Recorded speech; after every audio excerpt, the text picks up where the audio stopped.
بسم اللہ الرحمن الرحیم۔ السلام علیکم دوستو۔ رسول اکرم صلی اللہ علیہ وآلہ وسلم نے فرمایا، اپنی ضروریات کو پورا کرنے کے لیے رازداری کے ساتھ کام لیا کرو، کیونکہ ہر نعمت والے سے حسد کیا جاتا ہے۔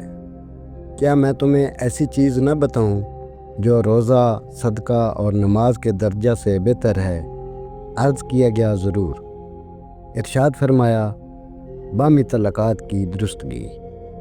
رسول اللہ صلی اللہ علیہ وآلہ وسلم نے فرمایا، تم جہاں ہو اپنے دل میں اللہ کا خوف رکھو اور گناہ کے بعد نیکی کر لیا کرو، یہ نیکی اس گناہ کو مٹا دے گی۔ ہر چیز کے لیے صفائی ہے اور دلوں کی صفائی اللہ تعالیٰ کا ذکر ہے۔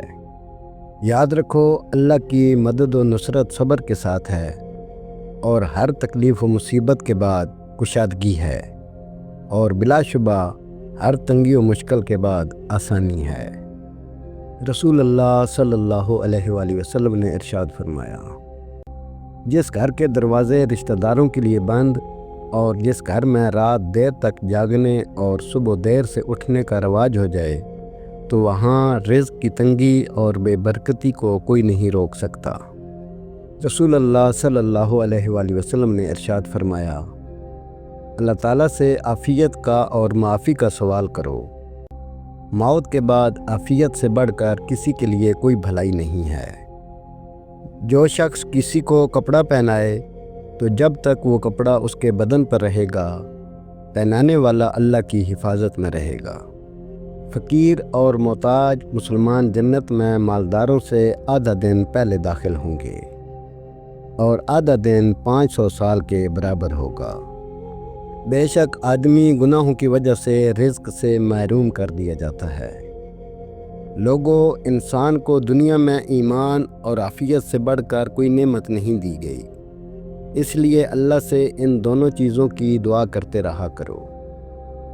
فرمان مصطفیٰ صلی اللہ علیہ وآلہ وسلم ہے، میری امت کو قیامت کے دن اس طرح بلایا جائے گا کہ ان کی پیشانیاں اور ان کے پاؤں وضو کے آثار کی وجہ سے چمک رہے ہوں گے۔ رسول اللہ صلی اللہ علیہ وآلہ وسلم نے فرمایا، اے امت محمد صلی اللہ علیہ وآلہ وسلم، اللہ کی قسم، اگر تم وہ جانتے ہو جو میں جانتا ہوں تو تم زیادہ روتے کم ہنستے۔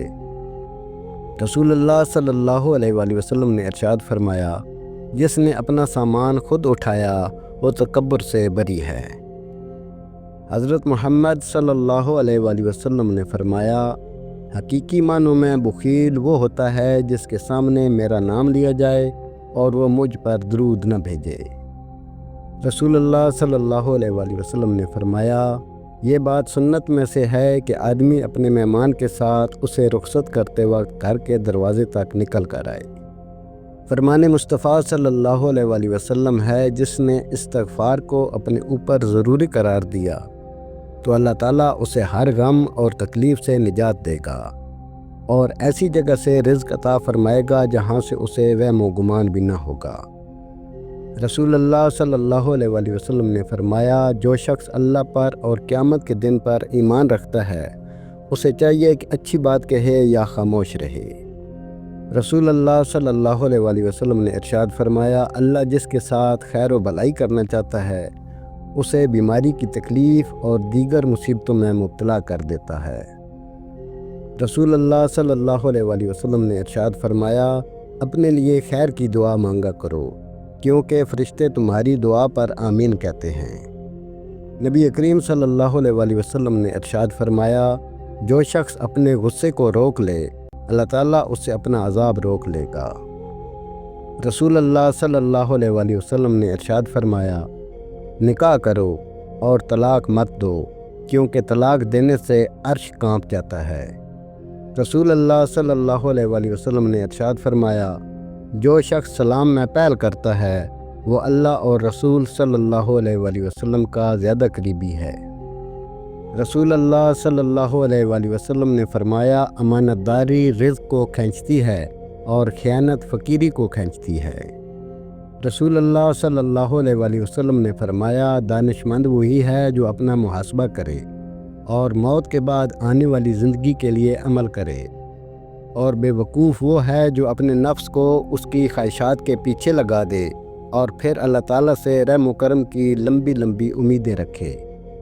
اللہ تعالیٰ تمہارے جسموں اور تمہاری صورتوں کو نہیں دیکھتا، وہ تو تمہارے دلوں کو دیکھتا ہے۔ رسول اللہ صلی اللہ علیہ وآلہ وسلم نے فرمایا، جائیدادیں مت بناؤ ورنہ تم دنیا کی محبت و رغبت میں مبتلا ہو جاؤ گے۔